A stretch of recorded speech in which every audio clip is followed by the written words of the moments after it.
দেখো দেখি তোমাকে কতক্ষণ একা একা রাখলাম। বসো মা, বসো। নাও মা। না না, আমি এখন খেতে পারবো না। আরে কি কাণ্ড, হ্যাঁ কি কাণ্ড এগুলো? হ্যাঁ এলেন, আমরা দুজন কি সুন্দর গল্প করছিলাম। কই গল্প করছিলে? দেখলাম প্লেট হাতে নিয়ে মুখ দুই রকমই তো চলছিল। হ্যাঁ আরে কোথায়, সেই কখন থেকে প্লেট ধরে আছি, কিছুই খাচ্ছে। আচ্ছা ঠিক আছে, কোনো অসুবিধা নেই, তুমি আমাকে দাও, আমি সব ব্যবহার করে দিলি। আশ্চর্য, কোথায় মেহমানকে বলবে খেতে, তা না নিজে সবকিছু খেয়ে ফেলতে চাচ্ছে। মা বুদ্ধি আছে জন্য কথাটা বলছি। তুমি তো এখনকার মডার্ন মেয়েদের চেনো না, তারা তো পিঠা খাবে না, তারা স্যান্ডউইচ বা অন্য কিছু ফ্রুটস টুটস খাবে। আচ্ছা ঠিক আছে, আমি আরো খাবার নিয়ে আসছি। ঠিক আছে।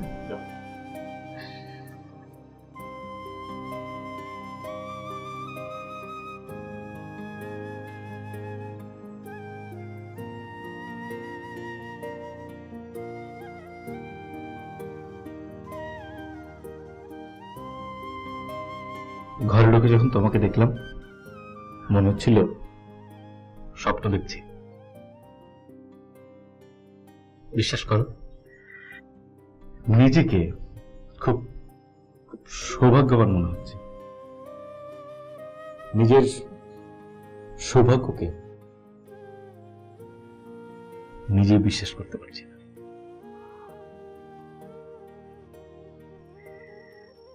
দিদি, কিছু মনে না করলে আমি তোমার মা বাবা সম্পর্কে শুনতে চাই।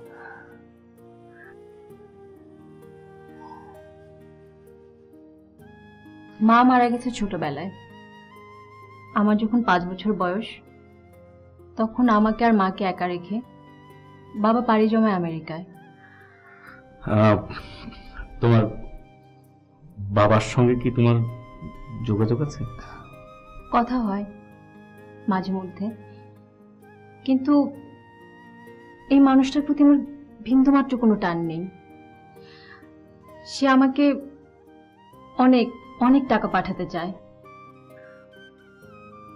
আমি বলেছি তার টাকার প্রতি আমার বিন্দুমাত্র লোভ নেই। তুমি এখানে একা?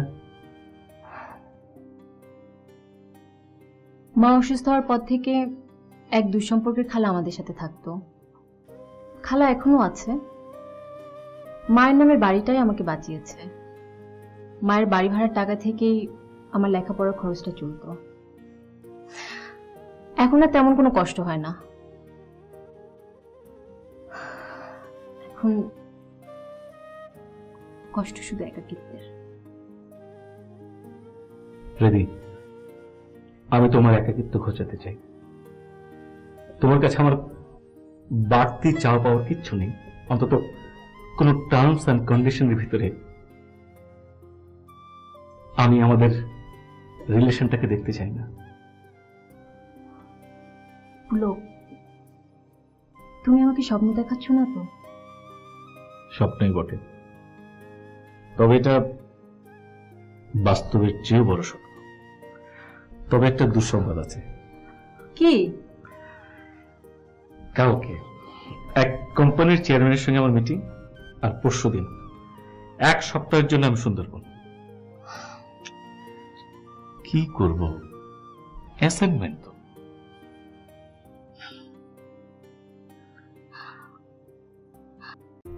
ওয়েলকাম আমার অফিসে আসার জন্য। আসতে কোনো অসুবিধা হয়নি তো? না, একদম না। সো আমাদের ইভেন্টটা যেহেতু অনেক বড় এবং প্রেজেন্টারের ভূমিকাটা অনেক ইম্পর্টেন্ট, আর সেই প্লেটা আপনি রোল করছেন। সো আপনার হেয়ার স্টাইল, আপনার মেকআপ, আপনার ড্রেস, আপনার ওয়ে অফ টকিং, আপনার অ্যাটিটিউড, আসলে সবকিছুর ব্যাপারে একটু ব্রিফ করার প্রয়োজন। কারণ আপনার উপরই ডিপেন্ড করছে আমাদের এই প্রোডাক্টের কত দূর আমরা নিতে পারবো, এই প্রোডাক্টের ভবিষ্যৎ কি। Actually you are maybe the good luck for our product or maybe the bad luck, so I want you maybe the good luck. So আপনি আমার এই ব্রিফগুলো নিয়ে আমি আপনার সাথে একটু মিটিং করতে চাই। মিটিং এর পর প্রয়োজনে আমাদের যে যা যা লাগে সেগুলো আমরা করব। So let's go. চলুন। ভালো উপস্থাপনা করেছো, সবাই খুব অ্যাপ্রিসিয়েট করেছে তোমার। আমি তো ভাবতেই পারিনি এত সুন্দর উপস্থাপনা তুমি করবে। Thank you. কি সৌভাগ্য আমার। আমি শিওর ছিলাম হৃদয় কাকা একদিন আমার পাশে পাবে। এত সুন্দর একটা বিকেলে তোমার মুখে কোনো কথা নেই, একদম চুপচাপ বসে আছি। আমি আসলে খুব টায়ার্ড। চলো না, আজ সন্ধ্যাটা কোথাও থেকে বেরিয়ে আসি। আমি আগেই বলেছি আমি খুব টায়ার্ড, আমাকে বাসায় যেতে হবে। ও, তাহলে আরেকদিন চলে যাবে বলো? দেখা যায়। আচ্ছা এদিকে আয়। কাল একবার আমার অফিসে আসুন। কেন? চেকটা নিয়ে গেলে। কিসের চেক? আশ্চর্য, তোমার কাজের পারিশ্রমিক নেবে না তো? আমি তো পারিশ্রমিকের জন্য কাজ করি, শখই করেছি। বোকা মেয়ে, টাকাটা তোমার কাছে না লাগুক, তুমি অন্য কাউকে দিয়ে দিলে। আমাকে নামতে হবে আমার এক বান্ধবীর বাসায়। দেখুন হ্যাঁ, এই তো সামনে বাড়ি। ওই সামনের বাই একটু পার করো।